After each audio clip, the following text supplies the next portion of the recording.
My name is Cynthia Parker, and I'm 60 years old. I've been married to Robert, my husband of 35 years, who's 3 years older than me. Together, we've weathered storms, built a life, and raised a child we once believed was a miracle. You see, Robert and I struggled for years to have children. Our journey was long and exhausting, filled with doctor visits, tears, and late-night prayers. And just when we were about to give up, we were blessed with our son, Ted. That moment, the day he came into the world, was the happiest of our lives. We spoiled him, maybe too much. Looking back now, I can admit we gave him everything he wanted, said yes more often than we should have, and protected him even when he didn't deserve it. It came from love, but love isn't always wise. Ted grew up resistant to rules. If something didn't go his way, he'd quit. No hesitation. Whether it was soccer, piano lessons, or even school clubs.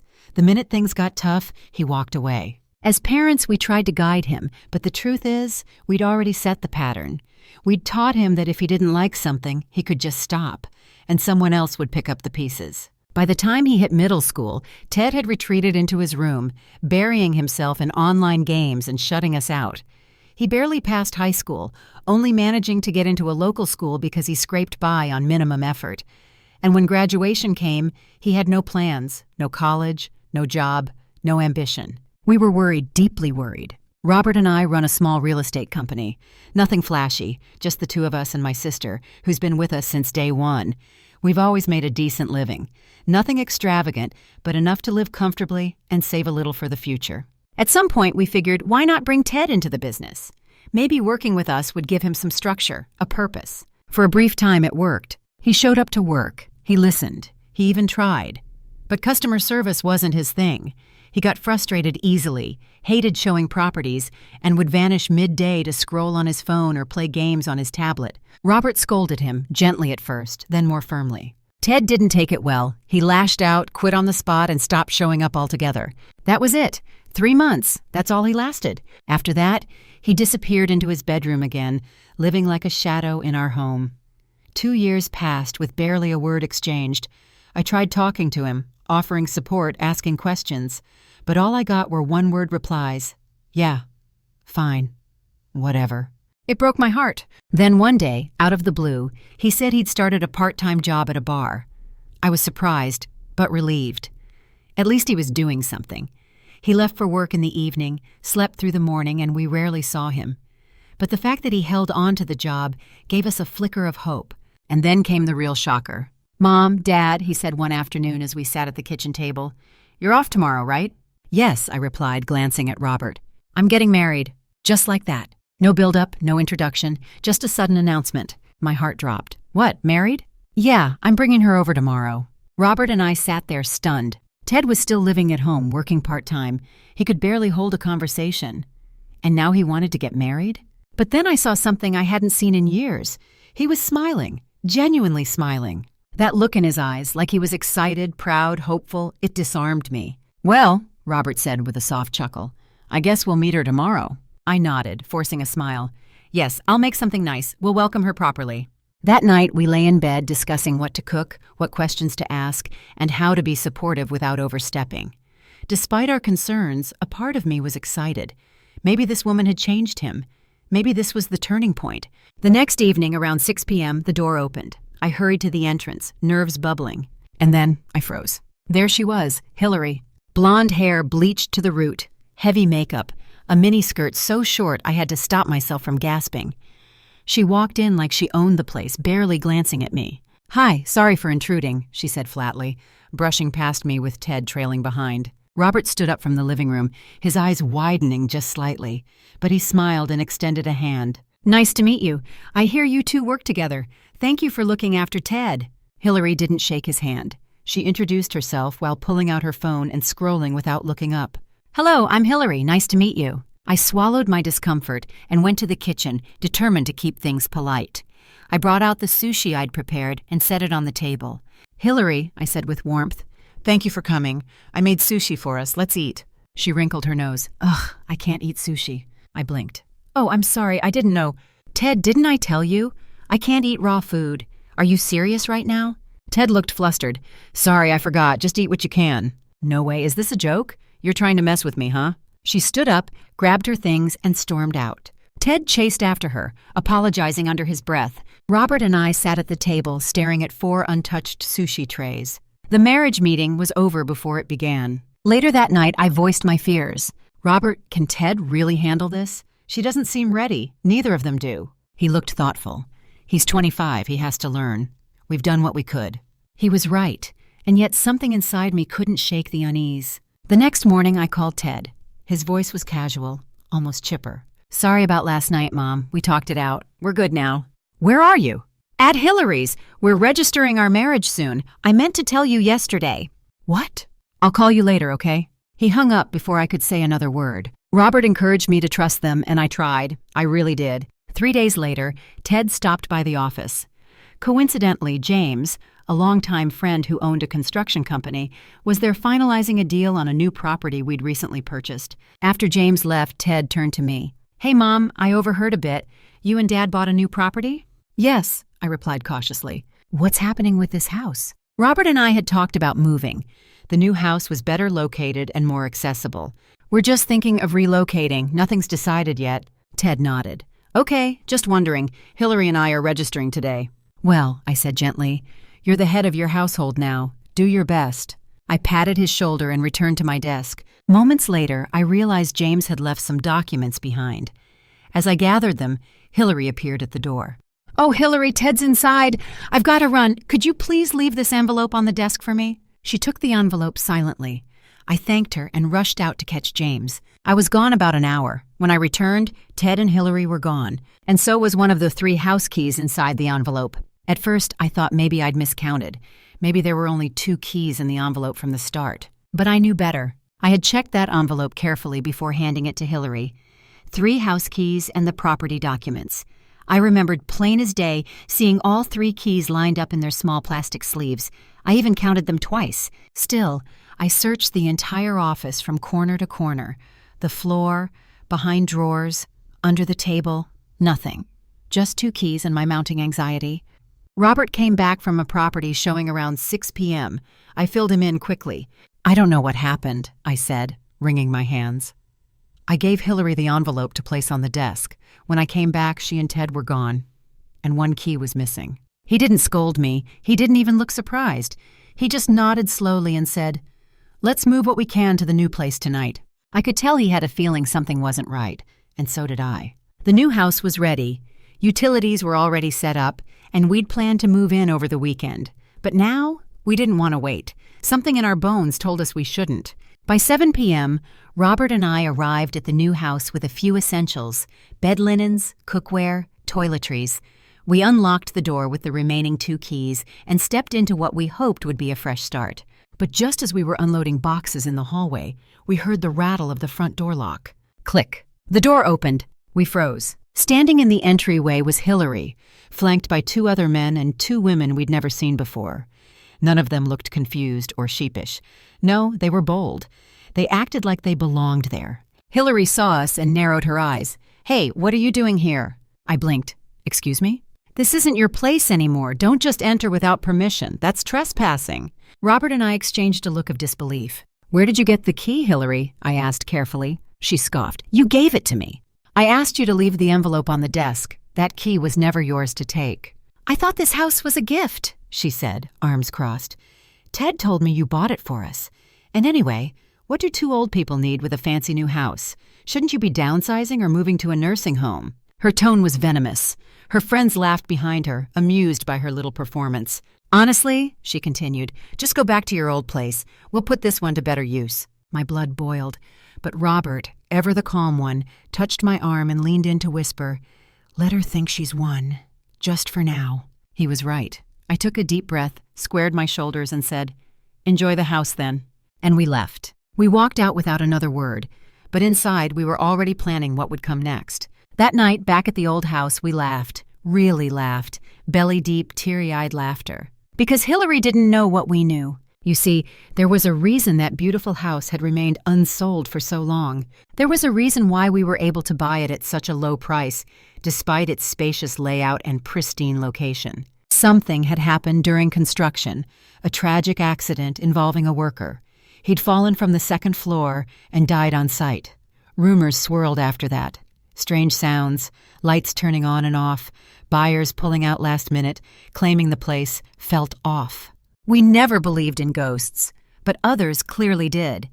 Even James, our longtime friend and contractor, had mentioned that everyone in his crew refused to go near the place after sunset. And yet when Robert and I visited it, we felt nothing. No coldness, no whispers, no fear, just quiet. Still, we thought it wise to do a small blessing ceremony, just to be respectful. We'd planned to hold it the weekend after moving in, but now Hillary had moved herself in ahead of schedule. The very next day my phone rang. It was her. But gone was the smug tone. Her voice trembled, sharp with anxiety. "Cynthia," she whispered, "did you know something about this house?" I could hear the panic beneath her words. "What do you mean? Don't play dumb. You wouldn't be acting like this if you didn't know. Is something wrong?" "There's something off about this place. I couldn't sleep last night. I kept hearing noises. I swear I saw someone in the hallway, but when I turned on the lights, no one was there. My shoulders ache. The air feels heavy. What did you do?" I had to hold the phone away from my mouth to stop myself from laughing. "Hillary," I said calmly, "you stole the key and entered the house without permission. That's trespassing. And if anything's damaged, you'll be paying for the repairs." "You're seriously threatening me right now? Me? This is Ted's house, too." "No, it isn't. The house is under Robert's and my name. We never gave you access, and trust me, we'll be contacting a lawyer." She screamed something incoherent and hung up. Robert and I wasted no time. That afternoon, we drove to the property. The lawn had been torn up. Trash bags sat on the porch.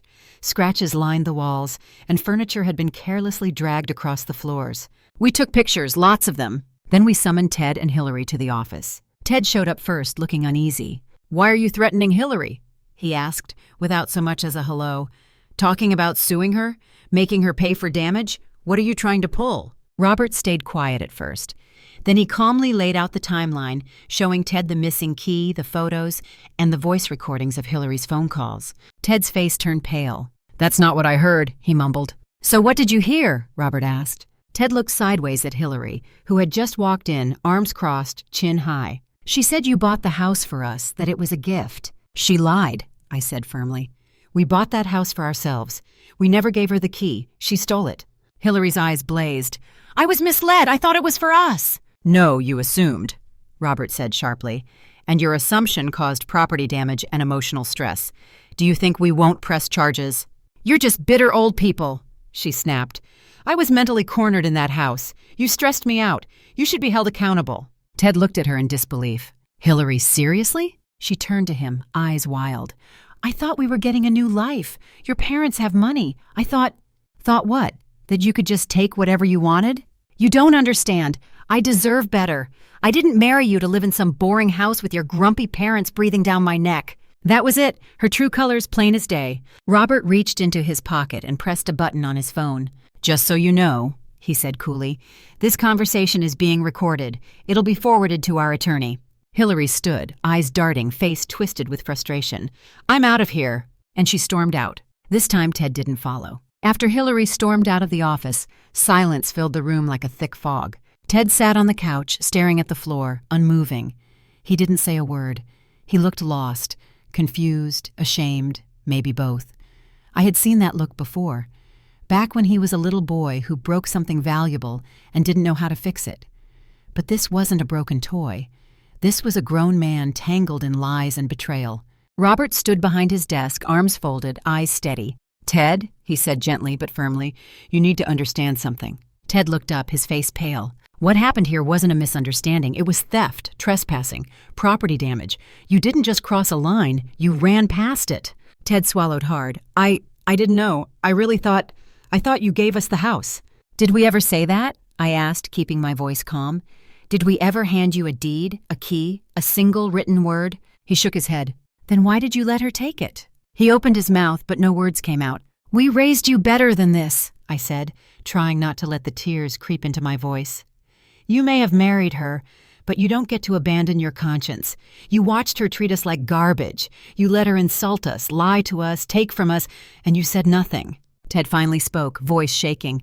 "I didn't know how to stop it." Robert sat down. "You didn't even try." Another long silence. Then Ted asked something that caught us both off guard. "Are you really going to press charges?" I looked at him, surprised by the question. Do you think we want to? No, I mean, he rubbed his eyes. Would you really do that to your son? Robert sighed. We'd do what's necessary to protect what we built. We gave you everything, I added. Our home, our trust, our time. We've always been here. And you gave your loyalty to someone who saw us as nothing more than an obstacle. Ted nodded slowly. I understand. And then, with a voice so quiet I almost missed it, he said, I think I need a divorce. I blinked. What? I didn't see it before, he said, voice cracking. I thought she was strong, confident, independent. But she's manipulative. She wanted me to cut ties with you two, said you were holding me back. And I listened. I let her poison my mind. I didn't realize how far I'd fallen. Robert leaned back, exhaling slowly. She doesn't love me, Ted whispered. She just loved what I could give her. My heart ached. I wanted to wrap my arms around him and say it was okay, that everything could be undone. But that wasn't true. Some things can't be erased. They can only be rebuilt. Still, I saw something in his eyes that I hadn't seen in a long time. Awareness. Accountability. I'll talk to a lawyer, he said, and I'll pay for the damages. All of them. You don't have to, I started. No, I need to, he interrupted. Not just for you, for me. That was the beginning of something new. The legal proceedings moved faster than I expected. With the voice recordings, witness testimony from the neighbors, and Hillary's text messages, which Ted willingly provided, it became clear that she had no leg to stand on. The court ordered her to pay restitution for the damage to the house. Of course, she didn't have the money. But that didn't matter. What mattered was that her actions were formally recognized as illegal. She could no longer spin a story about how she'd been tricked or misled. Ted filed for divorce just a few days later. He moved out of their shared apartment and stayed with us temporarily, sleeping in the guest room. At first, things were awkward. Meals were quiet, conversations short. But over time, something shifted. He started helping with the business again, this time with humility. He showed up early, took notes, asked questions. When clients came in, he greeted them with sincerity. Not perfect, not polished, but honest. One afternoon, I walked into the office and found him scrubbing the windows, on his own. No one had asked him. What you doing? I teased. He smiled sheepishly. Just trying to earn back my place. I felt my throat tighten. You don't have to earn our love, I said softly. But trust? That's something you build back, one step at a time. He nodded. A few weeks later, Robert invited Ted to join him at a property showing. I watched from the window as they drove off together, laughing about something. My heart felt full for the first time in a long while. That night, we had dinner together, a real dinner, full of stories, memories, even a few inside jokes. Ted helped with dishes afterward, and as we stood side by side at the sink, he turned to me and said, Mom, thanks for not giving up on me. I smiled. I never will. Time passed. Seasons changed. We finally moved into the new house, this time for good. After a thorough cleansing, some sage, a prayer circle from the local church group, and a few renovations, it truly felt like ours. Whatever haunted it before, spirit or story, had left. The house became a place of peace. And Ted? He moved into his own apartment nearby, continued working with us, and even took online classes to study property law. Said he wanted to understand how the grown-up world works. He started volunteering on weekends too, at a shelter for at-risk youth. I asked him what made him choose that. Because I know what it's like to feel lost, he said. Eventually, he met someone new. Her name was Grace, a gentle soul with a warm laugh and a head full of poetry. She worked at the local library, loved classical music, and was nothing like Hillary. Ted introduced her to us over coffee one afternoon, and within minutes, I knew this woman was the real deal. She didn't ask what we owned, didn't peek around our house or comment on the decor. She asked about our favorite books, about what inspired us to start a business. She looked at Ted like he was the sun on a cloudy day. They dated for over a year before he proposed. Small, quiet, heartfelt, just the way it should be. Robert and I were there when they exchanged vows. We stood beneath the very same tree that shaded our new backyard, the one that had once watched us leave in frustration, now witnessing us return in joy. And when Ted thanked us in his wedding speech, saying, "You two taught me what real love looks like, even when I didn't deserve it," there wasn't a dry eye in the yard. Now, years later, I sit in my favorite chair by the window, watching the breeze roll through the garden. Robert is on the porch, sipping tea. Ted and Grace visit every Sunday. Sometimes they bring pie, sometimes they just bring stories, but they always bring love. The house that once held a secret, now it holds laughter, family, forgiveness. People ask me sometimes if I regret letting Hillary get that key, if I'd do anything differently. And to be honest, I wouldn't. Because that moment, when we walked away instead of fighting, was the moment we took our power back. We didn't need to slam doors or throw punches. We just had to know our worth. And now, we live surrounded by that worth.